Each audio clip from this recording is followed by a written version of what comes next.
The reading is on page 972 of the Church Bibles. It will be up on the screen, but if you don't have a Bible or access to a device with one on it, please do and collect one from the back. The reading is Matthew 7, verses 24 to 29. Therefore, everyone who hears these words of mine and puts them into practice is like a wise man who built his house on the rock. The rain came down, the streams rose, and the winds blew and beat against that house, yet it did not fall, because it had its foundation on the rock. But everyone who hears these words of mine and does not put them into practice is like a foolish man who built his house on the sand. The rain came down, the streams rose, and the winds blew and beat against that house, and it fell with a great crash. When Jesus finished saying these things, the crowds were amazed at his teaching, because he taught as one who had authority, and not as their teachers of the law.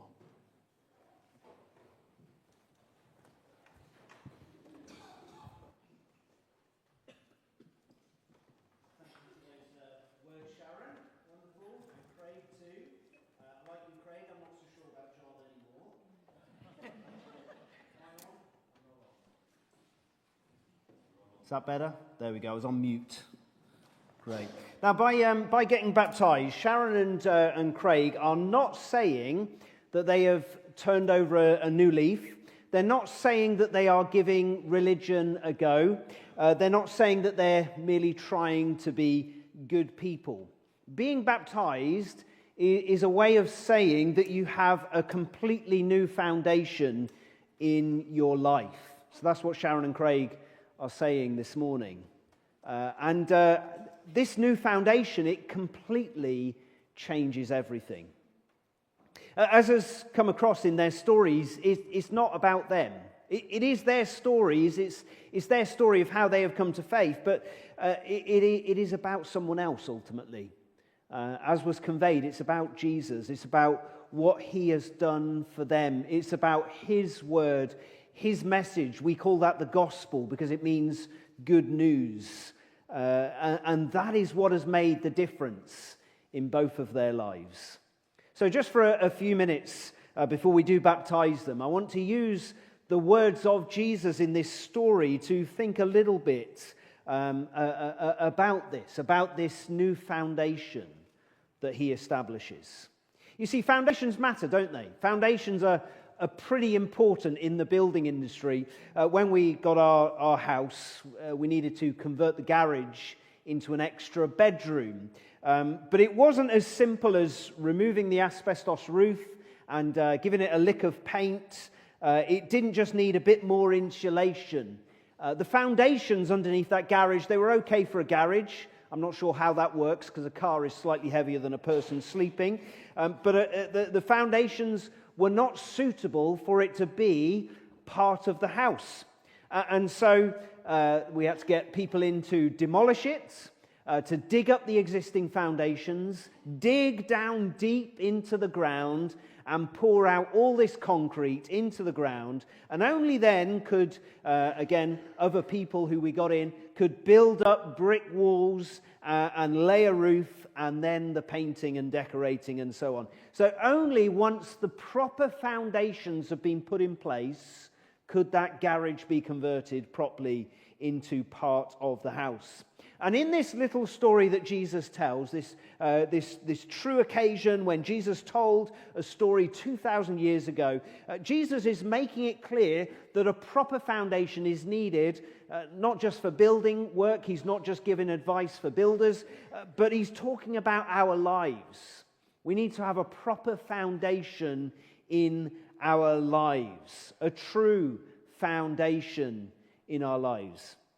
So what Jesus is encouraging us to do this morning is to build your life on his words, on Jesus' words.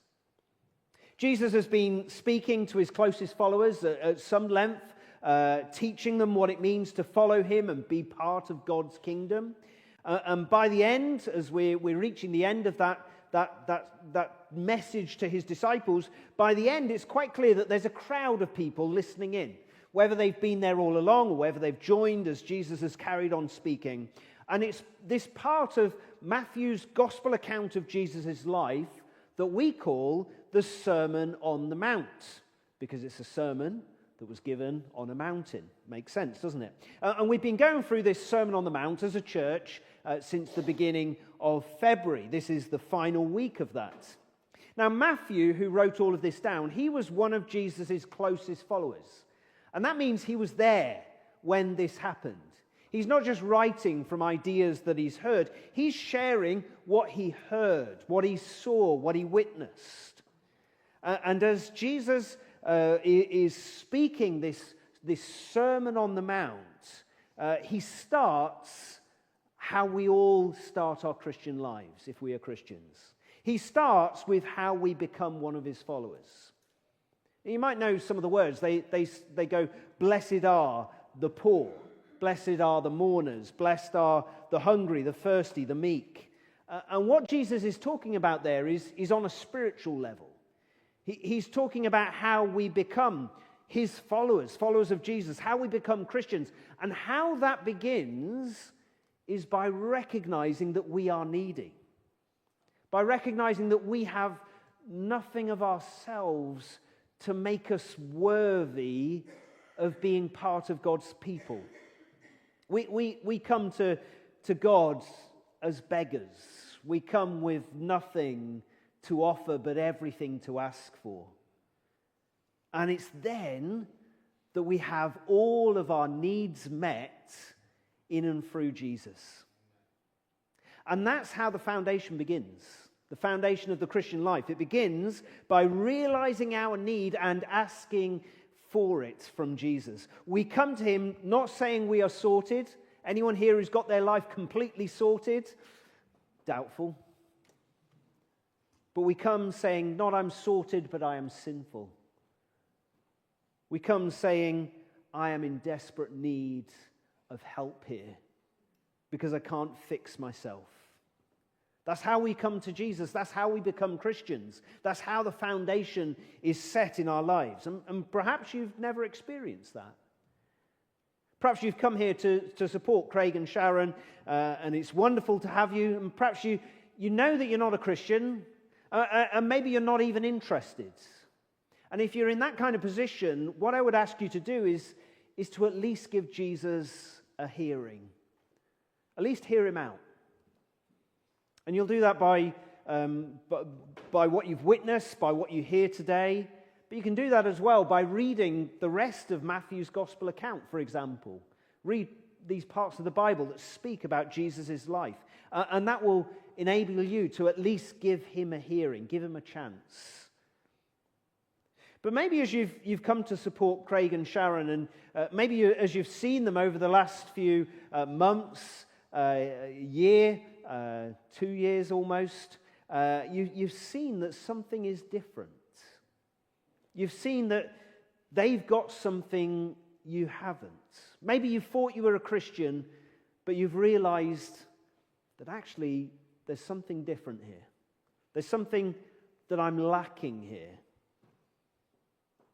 Maybe you've never actually realized that humans are sinful, which means that we have this broken relationship with God. Not merely that we do bad things. You can be a very good person but still be a sinner.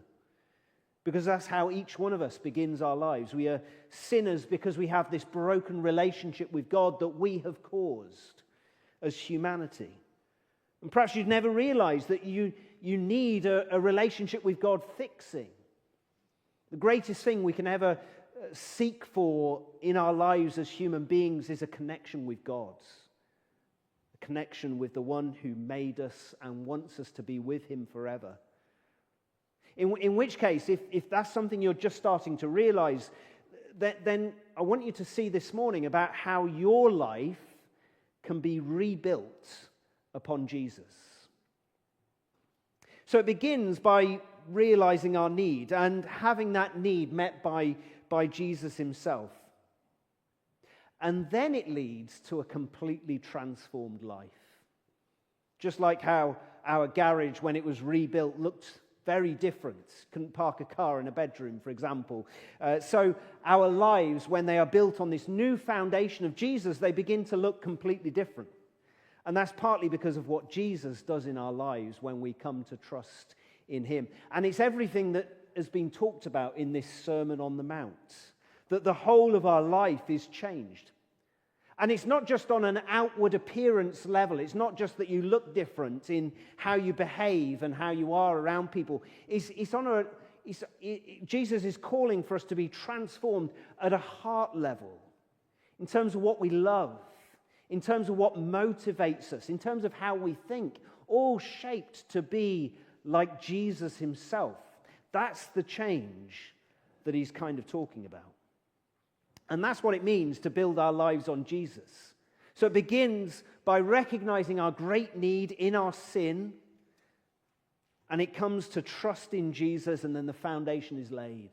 And then as the building work goes up, it's looking very different because your life is based on Jesus, based on what he says, based on his work in your life to shape you and change you gradually at the deepest level of who you are. So why does Jesus want us to build our lives on him? Well, I think he gives us two reasons here. First, his foundations are solid forever. His foundations are solid forever. So Jesus tells this story. There's a wise man, a person who knows what they are doing. And he's looking for a place to build his own home, his own house. So he finds this plot of land and he digs down deep and he finds this rock that is below the surface. Now, in the region where Jesus was speaking, the region around the Sea of Galilee, there have been people who've dug down deep around the Sea of Galilee, and they've found that there is bedrock down there. There is basalt rock down deep below the shorelines. And this area was very prone to flooding. So Jesus is speaking about exactly what they did in those times. So this man builds a house by digging down deep, finding the rock, and founding his house upon the rock. And a house that was built on the rock would last, because the autumn rains are going to come. Jesus describes this very poetically in verse 25. He says that the rains come, the streams rose, the winds blew. It beat upon the house, but the house was not beaten. The house is strong. It stands because its foundations are solid.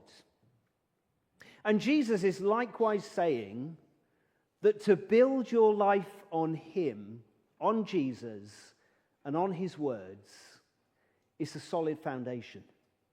It's a foundation that will last through this life, even when the toughest times come their way.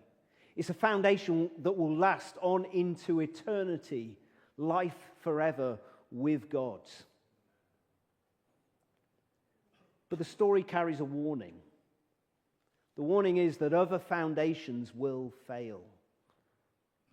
You see, the story carries on. There's a foolish man as well. This foolish man, he's also looking to build his house, and he goes down by the shoreline where there's this sand, and the sand would have been baked really solid in the summer heat. So it'd look like a solid foundation, even though it's sand, clayey sand. So he builds his house, he constructs his house on this sand. He puts no thought or consideration into it, really. He doesn't think, is this a good idea? He's a foolish man. And so he builds his house just wherever it's convenient, on the sand. And that's what many people do in life. We just go with the flow, don't we? We go with how everyone else is living their lives. Or they're doing that, I'll do that as well. They're doing the other, I'll do the other as well. Or people live by just whatever passions and desires without giving any thought to, is this a good way to live my life? Have I got a solid foundation here? So this man, he builds his house on this clay-like sand, but the rains come, the streams rise, the wind beats against the house, and the house is beaten. Demolished. Because once this clay-like sand is mixed with a little bit of water, the sand becomes, well, like what you find on Barry Beach. Just wears away. There's nothing solid there. You dig and it all falls in. That's what happens to the man's house. It collapses once the rain comes. And the point Jesus is making is quite clear. I'm sure we've all grasped it. He's saying that our lives may look fine now. We may look like we've got everything in order. We are a house. Each one of us are our own house. But if they are built on anything other than Jesus, then when eternity comes, they will collapse. You see, we are made for more than just this life. Just this 80 or even 90 years that we're given on this planet. We are made for more than that. As humans, we're made to live with God forever in this relationship with Him that goes on beyond death. But as we've said, we have broken off that relationship with God. We've decided that we know better as human beings how to live our lives. We can build our own houses, thank you very much, God. We've got our own opinions. We've got our own whims. We're just going to follow everyone else or go with the flow. But the warning of Jesus is clear that if we stay on our own foundations that are sandy, then when eternity comes, our lives will crumble before Him. We will have nothing to stand on because we've gone against God, because we've cut ourselves off from Him. That cutting off will carry on into eternity. That's the warning. But if we will rebuild our lives on Jesus, if we'll listen to His words and come to trust in Him, if we recognize our need for forgiveness and the opportunity for a restored relationship with God Himself, then that's the rock that will last forever into eternity. And more than that, it's the rock that is the best rock to build your life on even now. By knowing God, by experience all of His goodness in your life, by having His transforming shape within your life. That's the best way to live. Because that's how we are made to live as human beings. He made us to be like Jesus. And so when we become founded upon Jesus and living like Him, that's how we're supposed to live. So the question Jesus asks us is who are you building your life on? He ends his sermon with this very dramatic finish that leaves us asking, who are we building our lives on? Are we building it with our own ideas, our own foundation, our own concept of what's best? Or are we looking to Jesus and building upon Him? Because only one of those will last into eternity.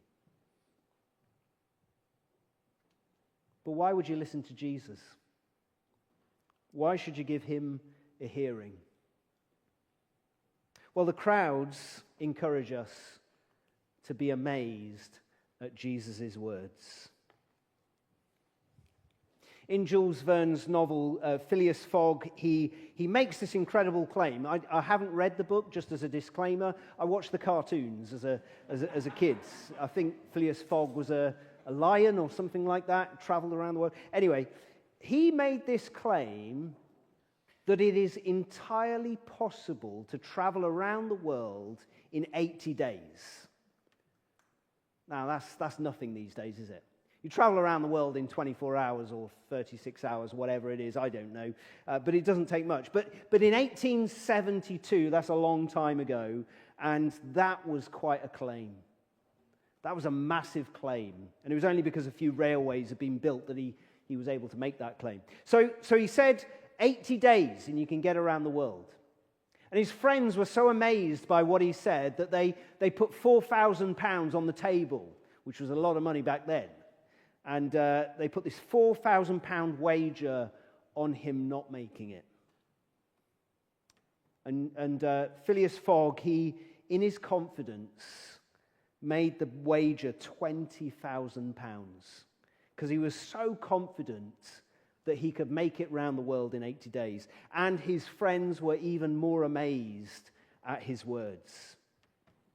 Well, Jesus has made some bold claims in this sermon that he's given. And throughout his life, he made some incredible claims. The question is, are we amazed at what he says about himself. Because his claim is that humans can truly know God. Not just to have ideas about God, not just to think that there is a God, but to actually know God, to experience him in their lives. That's what Jesus says. That's his claim. That's an amazing claim. And he claims that we can have this experience of God by basing our lives on him. And again, that's a massive claim. You know, if I came to you and said, you can know God if you build your life on me, you'd all laugh at me, wouldn't you? And you'd rightly laugh at me. But that's what Jesus is saying. That's an amazing claim. It's a laughable claim, unless it's actually true. Now, Phileas Fogg, in order to prove that his claim was true, he set out on that journey that very evening. He headed off. And did he make it? Well, you'll have to read the novel to find out. I'm not going to give any spoilers. It's still quite a new story. Jesus' words are enough to amaze us. But can he prove that they are true? Well, on the one hand, he did. Because he lived a life in relationship with God, his Father. Close relationship with his Father. So he shows that a relationship with God is possible. He shows that there is transforming power available for us because he lived a perfect life. Every way in which we need to be transformed to live a life for God is the way that Jesus lived his life. Lived a perfect, faultless life. But the amazement that we have at Jesus' words also come from his authority. Because his authority surpasses all others. And that's what it says right at the end of the story. As this sermon is rounded off, he finishes saying these things. The crowds are amazed at his teaching, but then it tells us why they were amazed at his teaching. It says, because he taught as one who had authority, rather than how their other teachers, religious teachers at the time taught. You see, religious teachers at the time, they would not dare to say a new thought about what God is like and how he wants us to live. So instead of that, they would say, well, such and such rabbi of so many years ago, they say this, and such rabbi of that many years ago, he says this as well, and so therefore I agree with those rabbis. So rather than sharing their own original ideas, they based it all on what other people had said. And that's because to share an original thought about God is a dangerous thing to do. Because only God can tell us what he is like and how he wants us to live.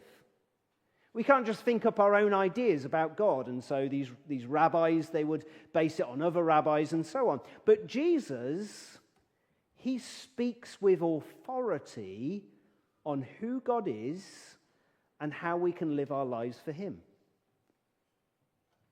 Now, what does that say about Jesus? But that he is God. If he can speak with authority about who God is and how he wants us to live, then that means that he is God. Either that or he's a nutcase that no one should listen to. But if Jesus really is God, which is the central claim of the Christian faith and of the Bible and of Jesus himself, if Jesus really is God, then we need to listen to him. His words come with authority. And you know what? Jesus speaks through the whole of the Bible. It's not just the words that are recorded of what Jesus said, but through the whole of the Bible, Jesus speaks to us. And if we have him as our foundation for life, then we can listen to him and have him shape the whole of our lives. That's exactly what Sharon and Craig are declaring this morning. They are saying that their lives are founded upon Jesus. As they're being plunged underwater in just a moment in the pool that's behind me, it's marking the beginning of their lives as Christians, as followers of Jesus. They've already begun. They've already started to follow Jesus. It's been wonderful to see them. They already have him as their foundation, but this is the way they show it. But what about for each one of us here? Have you ever looked into the words of Jesus to see for yourself what he says? To see if there's a real foundation to be found there in what he says? Have you ever thought about how you can be brought to know God for yourself? How you can be transformed by God to live for him? Because if you will come to that point of trusting in Jesus, of becoming a Christian, if you will, it may mean that an old, inadequate foundation needs to break away, needs to be demolished, just like happened with our garage. And that might be a painful experience for us. It's a humbling experience. Because to have that happen is to say, I am in need. I am in sin. I am broken. But Jesus meets us in that place and brings us a completely new foundation.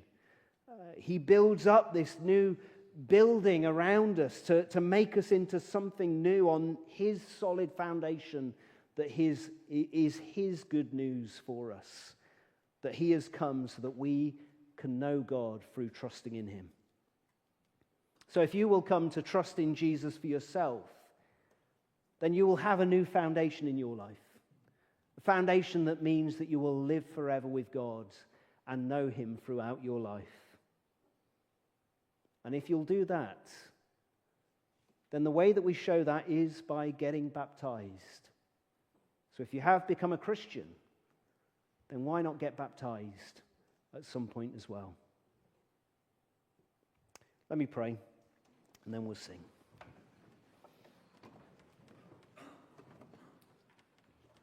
Lord Jesus, we thank you for what you've shown us through this story that you told those many years ago. Thank you that you've shown us that basing our lives upon you, on your words, on your message of good news is the only solid foundation that there is. And we thank you that you offer this to each one of us. Thank you that no one's excluded from being a part of this, but you offer it to each and every one of us. Thank you that we're marking the occasion when Craig and Sharon began to trust in you, Lord Jesus, by watching them and participating with them getting baptized. But Lord, would you speak to each one of us in our own hearts to make us think about what we've heard, to make us think about whether we have yet put that solid foundation in our lives that only you provide. In your name we pray. Amen.